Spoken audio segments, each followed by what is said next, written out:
दोस्तों, आज हम जानेंगे दिवेर के युद्ध के बारे में। उससे पहले अगर आपने हमारे चैनल फैक्ट नॉलेज फाइल को सब्सक्राइब नहीं किया तो जरूर करें, ताकि ऐसी और वीडियो आप तक पहुंच सके।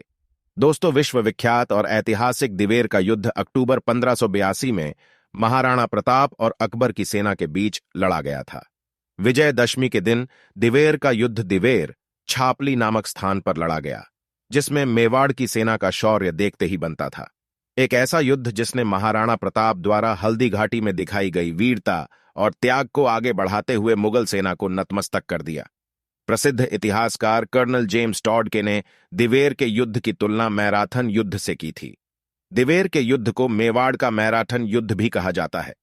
विश्व प्रसिद्ध हल्दी घाटी के युद्ध में मुगल सेना की करारी हार के पश्चात अकबर बौखलाया हुआ था।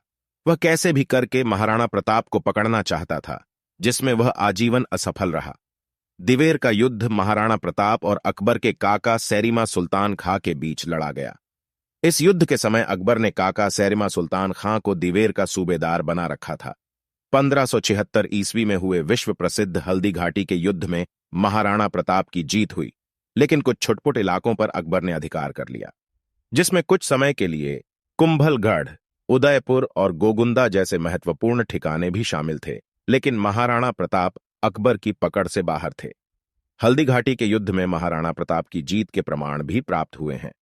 मुगल आक्रांता अकबर ने महाराणा प्रताप को पकड़ने के लिए हल्दी घाटी के युद्ध के बाद से अर्थात 1576 ईस्वी से लेकर 1582 ईस्वी तक प्रयास करता रहा, लेकिन सफलता नहीं मिली। मुगल सेना और अकबर के मन में महाराणा प्रताप का खौफ था। मुगल सेना जानती थी कि अगर महाराणा प्रताप को पराजित नहीं किया गया या उन्हें नहीं मारा गया तो किसी दिन वह मुगल सेना का सर्वनाश कर देंगे। यह महाराणा प्रताप का खौफ ही था कि अकबर कभी भी प्रत्यक्ष रूप से युद्ध करने के लिए महाराणा प्रताप के सामने नहीं आए। दिवेर का युद्ध को हल्दी घाटी युद्ध का दूसरा भाग भी माना जाता है। दिवेर के युद्ध की योजना वर्ष 1582 ईस्वी में दिवेर पर मुगल आक्रांता अकबर के चाचा सुल्तान खां को सूबेदार बनाकर जिम्मेदारी दी गई थी। महाराणा प्रताप और मेवाड़ की वीर सेना कैसे भी करके दिवेर को मुगलों से मुक्त करवाना चाहती थी।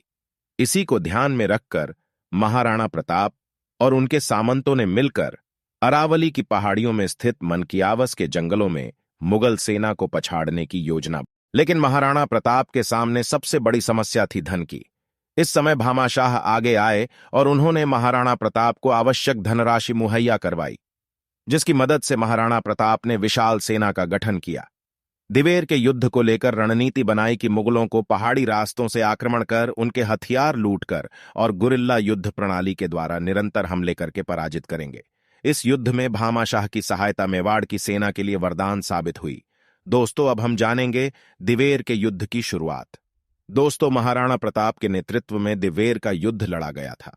इसमें सेना की एक टुकड़ी की जिम्मेदारी महाराणा प्रताप ने उनके पुत्र सुरवीर कुंवर अमर सिंह को दे रखी थी। मेवाड़ी सेना दो भागों में बैठकर युद्ध लड़ रही थी। एक टुकड़ी का नेतृत्व स्वयं महाराणा प्रताप कर रहे थे, जबकि दूसरी टुकड़ी का नेतृत्व कुंवर अमर सिंह के हाथ में था। वर्ष 1582 में अक्टूबर के महीने में मेवाड़ी सेना ने विजयदशमी का अच्छा दिन देखकर मुगल सेना पर धावा बोल दिया। सबसे पहले मेवाड़ी सेना ने दिवेर के शाही थाने पर कुंवर अमर सिंह के नेतृत्व में भीषण आक्रमण कर दिया। महाराणा प्रताप की तरह ही कुंवर अमर सिंह वीर और बहादुर थे। कुंवर अमर सिंह ने सीधा दिवेर के सूबेदार सुल्तान खां पर वार किया। कुंवर अमर सिंह द्वारा सुल्तान खां पर भाले से किया गया वार इतना खतरनाक था कि भाला सुल्तान खां के शरीर और घोड़े को चीरता हुआ निकल गया। दोस्तों, हमने कुंवर अमर सिंह के बारे में भी वीडियो बनाई हुई है। अगर आपने नहीं देखी तो लिंक डिस्क्रिप्शन में है, जरूर देखें। दोस्तों, यह दृश्य देखकर मुगल सेना में अफरा तफरी मच गई। मेवाड़ के वीरों ने चुन चुनकर मुगलों को मौत के घाट उतारा और मुगल सेना को खदेड़ते हुए दिवेर से अजमेर तक पहुंचा दिया। इस युद्ध में 30,000 से अधिक मुगल सैनिकों ने महाराणा प्रताप के सामने आत्मसमर्पण किया। मेवाड़ के वीर सवार को एक ही बार में घोड़े समेत काट देते हैं।